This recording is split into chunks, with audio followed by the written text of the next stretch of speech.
pembelajaran daringnya di kelas 10 akuntansi. Melanjutkan materi dan perubahannya. 1. Perhatikan materi yang terdapat pada PowerPoint.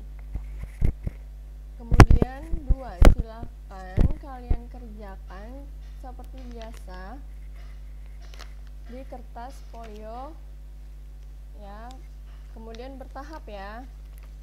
Nah, minggu lalu kalian mengerjakan tugas ke-12. Lalu yang sekarang kalian adalah persiapkan bahan-bahan untuk prakteknya. Nah, kita lihat apa saja yang termasuk ke dalam praktek hari ini. Ya.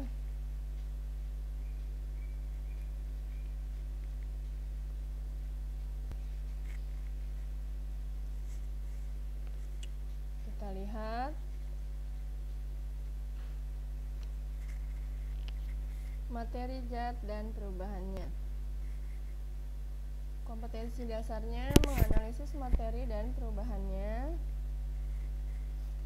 4.3 melakukan percobaan perubahan materi ya. Next, indikatornya menjelaskan materi dan perubahannya. 4.3.1 menyiapkan alat dan bahan untuk melakukan percobaan perubahan materi. Tujuan pembelajarannya, siswa dapat mengenal sifat berbagai jenis materi dan wujudnya. 2. Siswa dapat memahami perubahan materi dengan cara mengamati ya, dengan cara mengamati. Kemudian yang ketiga, siswa dapat menerapkan hukum gas pada beberapa contoh kasus. Materi, segala sesuatu yang menempati ruang dan mempunyai massa. Contohnya, misalnya buku. Jika kamu pegang, itu adalah sesuatu yang menempati ruang dan memiliki massa. Massanya di sini berarti massa benda.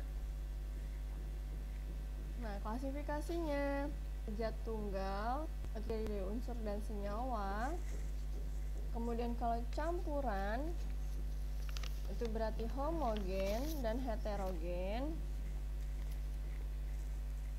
Nah, perbedaannya unsur dan senyawa berarti kalau unsur terdiri dari satu atom, contoh oksigen dan nitrogen.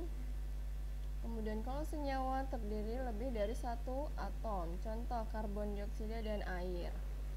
Nah, kalau karbon dioksida itu kalau dituliskan senyawanya berarti CO2.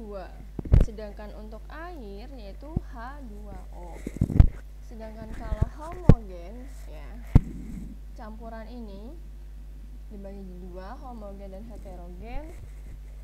Kalau homogen berarti komposisi dan sifat komponen dalam campurannya seragam.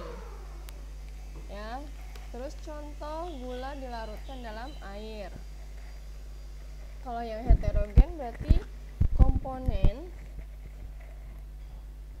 komposisi dan sifat komponen di dalam campuran itu bervariasi. Pasir dan air, minyak dan air, terus batu dan air ya, terus semen sama air. Tuh, kalau yang homogen itu bisa garam sama air, sasa ya, dia sifatnya kan seragam. Nah, kemudian di sini pemisahan campuran, sublimasi, filtrasi dan distilasi serta kromatografi. Kalau sublimasi, pemisahan zat yang mudah menyublim. Yang mudah menyublim itu berarti perubahan dari padat ke gas. Ya, padat ke gas. Seperti ditunjukkan pada gambar di bawah ini, yaitu iodium dan kamfora. Kemudian kalau filtrasi, pemisahan zat padat dari suspensi. Misalnya kalau filtrasi menyaringan, di sini filtrasi itu penyaringan ya, penyaringan. Contoh, kita menyaring air yang kotor menjadi air yang bersih.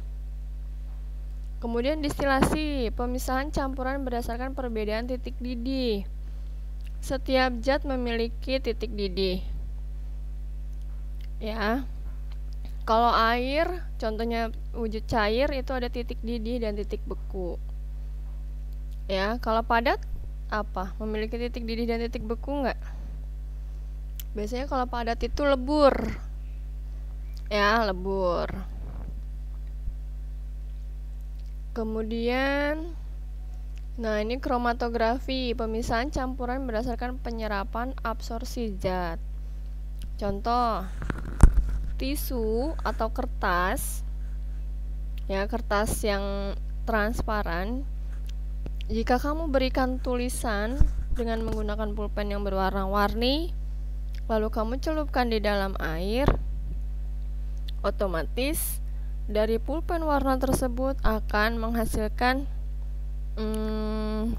pigmen, ya, akan menghasilkan warna-warna. Nah, disitulah pemisahan campurannya. Yang tadinya warna biru, dia nanti jadinya warna apa? Terus yang warnanya orange bisa jadi nanti warna kuning. Ya, kemudian warna biru muda jadinya warna apa gitu, atau bisa menjadi warna putih. Tuh ya, itu namanya kromatografi. Kalau perubahan materi itu dibagi dua, fisika dan kimia. Fisika berarti perubahan yang meliputi bentuk materi. Contoh, cair ke padat, jadi es batu. Padat ke cair, berarti meleleh, lilin contohnya. Kemudian mengembun, dari gas ke cair ya. Kemudian kalau kimia, perubahan materi yang permanen dan menghasilkan zat baru. Contohnya penguraian gula. Korosif, korosif itu besi yang berkarat. Kemudian buah yang busuk, ya, itu perubahan kimia. Nah, sekarang wujud materinya nih, padat, cair, dan gas. Beda ya, ini molekulnya ada 3. Kalau yang padat dia di gambar C, yang cair di B, yang gas di A. Padat berarti molekulnya dia sangat berdekatan, berhimpitan, tapi kalau cair dia sifatnya menempati ruang. Contohnya cair, kamu taruh di dalam gelas akan menempati seperti gelas. Sedangkan gas, jika kamu berada di ruangan, nah berarti itu otomatis zat molekul gasnya berada di mana-mana, sehingga ditunjukkan gambar A. Gitu. Nah, ini kegiatannya. Nah, yang ini kalian sudah kerjakan belum? Siswa menentukan dan menjelaskan gambar sebagai perubahan fisika atau perubahan. Ini campuran, sedangkan yang ini adalah lilin yang menggunakan bahan bakar spiritus. Ya. Nah, ini keterampilan ke-13. Kita melakukan praktek penyaringan.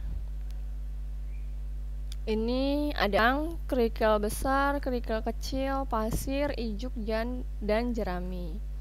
Lalu nanti kalian buat portofolionya. Oke, di sini materi untuk hari ini. Sekarang kita buka sesi untuk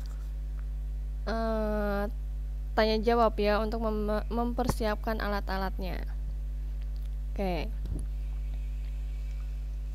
Ibu tutup dulu. Assalamualaikum warahmatullahi wabarakatuh.